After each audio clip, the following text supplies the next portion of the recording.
Hello, welcome to the Wisdom English classes for the students of CBSE class 9th. Today we are going to discuss the questions and answers of chapter in the kingdom of fools. So let us start. Question number 1. What are the two strange things the Guru and his disciple find in the kingdom of fools? Answer. When the Guru and his disciple reach the kingdom of fools, they find the following two strange things. All the people sleep during the day and work during the night time. They have trained the cattle and all the other animals also to do the same, as they fear punishment at the hands of the king.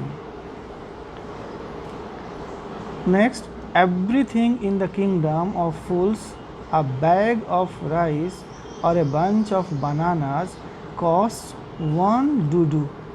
The Guru is astonished and his disciple is excited to realize that food is so cheap in the kingdom. Question number 2. Why does the disciple decide to stay in the kingdom of fools? Is it a good idea? Answer. The disciple loves food. He gets excited to see such cheap food available in the kingdom of fools. As he wants to release more and more food, he stays back in the kingdom of fools. His decision was not a good one, as he got into trouble. Although he was innocent, the king's men took him for execution, as they needed a fat person who could be killed easily by the stake. Question number 3. Name all the people who are tried in the king's court and give the reasons for their trial. Answer. The names of the people who were tried in the king's court are as follows. The rich merchant, who was the owner of the house, was tried because the wall that collapsed onto the thief belonged to him. Later on, he was again tried and held guilty on behalf of his dead father, who had ordered the goldsmith to deliver the ornaments in a haste, due to which the goldsmith could not deliver the dancing girl's ornaments in time. Next, the bricklayer, who had built the weak wall, was also tried for constructing the wall that collapsed and killed the thief. Next, the dancing girl was tried for distracting the bricklayer. As she walked in the lane again and again, the jingling sound of her anklets distracted the bricklayer, because of which he constructed a weak wall.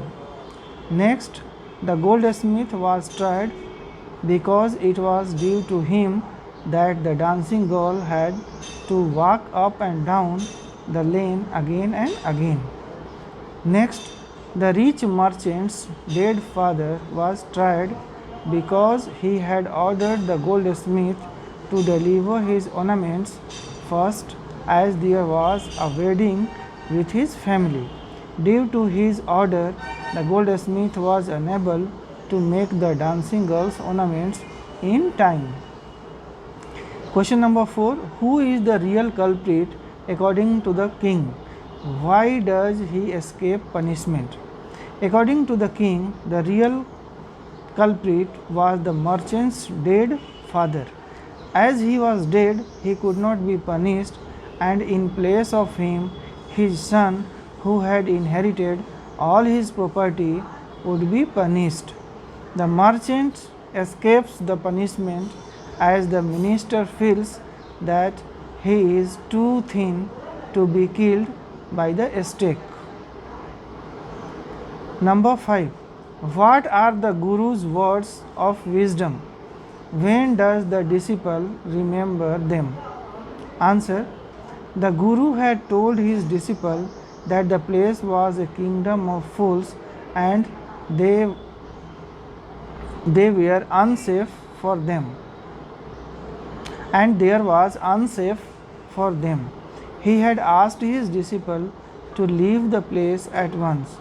The disciple is reminded of his Guru's words of wisdom when he lands into trouble. When the king's men take him for execution, he prays to his Guru and asks him to save his life. Now question number 6. How does the Guru manage to save his disciple's life? Answer. The Guru is a wise and intelligent man.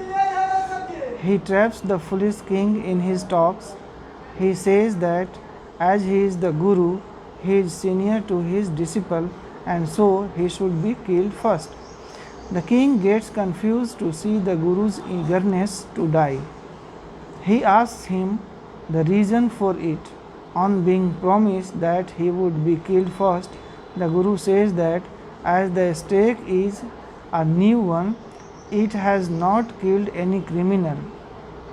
He adds that the person who would be killed by the stake first would be reborn as the king of the kingdom. The second person who would be killed by the stake would be reborn as the minister of the kingdom. The king considers the Guru to be genuine and so tells his minister that they should not lose their kingdom in the next birth. In this way, the king decides to save his kingdom and get himself and his minister killed by the stake in place of the Guru and his disciple. Hence, the Guru saved his disciple's life.